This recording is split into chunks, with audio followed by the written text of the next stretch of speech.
Hello all, let's start the topic of management. Before starting the topic, it's regularly that we will discussing the previous video or previous class human resource management. Now we will be dealing with the topic recruitment. Let's see the definition.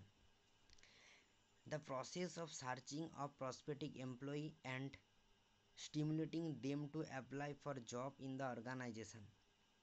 Recruitment হচ্ছে একটা process যার সাহায্যে আমরা prospective এমপ্লয়িকে পাই এবং তাকে encourage করি ওই অর্গানাইজেশনের জবের জন্য অ্যাপ্লাই করতে। আর প্রসপেক্টিভ এমপ্লয়ি মানে কি, মানে আগে থেকেই আমরা ভেবে রেখেছি এই ডিপার্টমেন্টে আমরা এই কোয়ালিফিকেশান যুক্ত এমপ্লয়িকে নেব, সেই এমপ্লয়িকেই আমরা কাজের জন্য অ্যাপ্লাই করার জন্য এনকারেজ করি। তারপর কি আছে মেথড অফ রিক্রুটমেন্ট। মেথড কি, প্রথমে আছে ট্রান্সফার কি, ট্রান্সফারটা হচ্ছে প্রথমে কি ট্রান্সফার মানে একই মালিকের দুটো অর্গানাইজেশান আছে, একটা অর্গানাইজেশানে দুটো এমপ্লয়ি হায়ার পজিশানে কাজ করে, আরেকটা অর্গানাইজেশানের ওই ডিপার্টমেন্টটা এমটি আছে। তা এবার আমরা কি করব, যে ডিপার্টমেন্টে দুজন কাজ করছে ওখান থেকে একজনকে নিয়ে সেই অর্গানাইজেশানে আমরা তাকে ট্রান্সফার করব। এটা হচ্ছে একটা ট্রান্সফার, হচ্ছে রিক্রুটমেন্টের মেথড। তারপর 2 নম্বরে কি আছে প্রমোশন।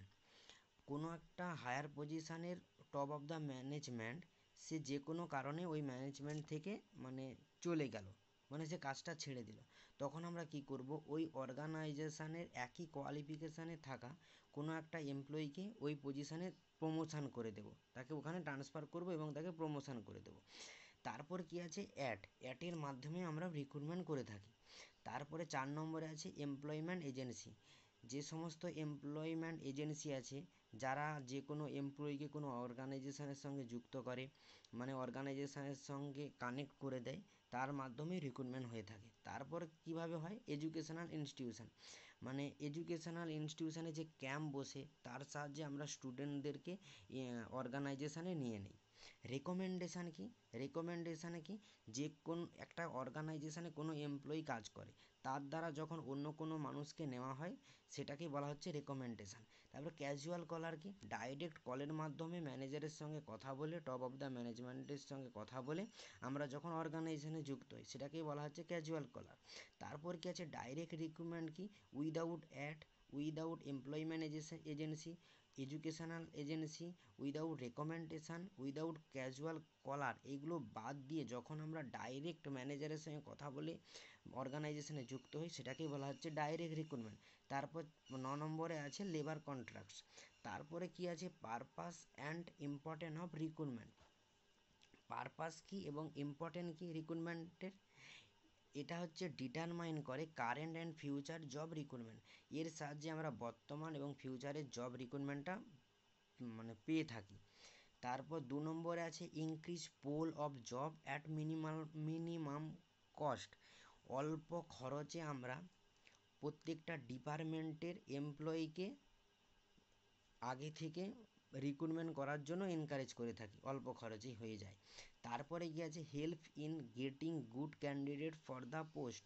এর সাহায্যে নির্দিষ্ট পোস্টে নির্দিষ্ট ক্যান্ডিডেট বা গুড ক্যান্ডিডেট আমরা পেয়ে থাকি এই রিক্রুটমেন্টের মাধ্যমে। তার 4 নম্বরে আছে helps in identifying job applicant. যে জব অ্যাপ্লিক্যান্টটা রিক্রুটমেন্টের মাধ্যমে এলো এর সাহায্যে রিক্রুটমেন্টের মাধ্যমে আমরা তার প্রত্যেকটা আইডেন্টিফিকেশান পেয়ে থাকি, সে কোথা থেকে কোয়ালিফিকেশান করে এসেছে, কত সালে শেষ করেছে, তার জব প্রোফাইল কী, তার এক্সপিরিয়েন্স কী, প্রত্যেকটা জিনিস জানতে পারি। তারপরে কি আছে helps in identifying the effectiveness of various recruitment techniques. এই রিক্রুটমেন্টের মাধ্যমে আমরা জানতে পারি কোনটা effectiveness of method for recruitment, ad না টেকনিক্স, কোনটার সাহায্যে আমরা বেশি রিক্রুটমেন্ট করতে পেরেছি, কোনটার এফেক্টিভনেস বেশি, ওটা আমরা ইম্পর্টেন্স অফ রিক্রুটমেন্টে জানতে পারি। তারপরে কি আছে it encourage the applicant to apply for the job.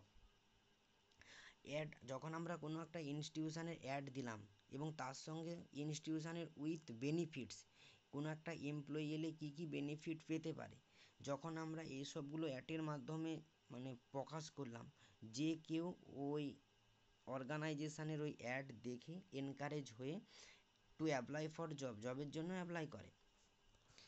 আজ আমরা আলোচনা করলাম রিক্রুটমেন্টের কী কী করলাম, ডেফিনেশান, মেথড অফ রিক্রুটমেন্ট এবং রিক্রুটমেন্টের পারপাস এবং তার important. I hope it is clear to you, so thank you so much.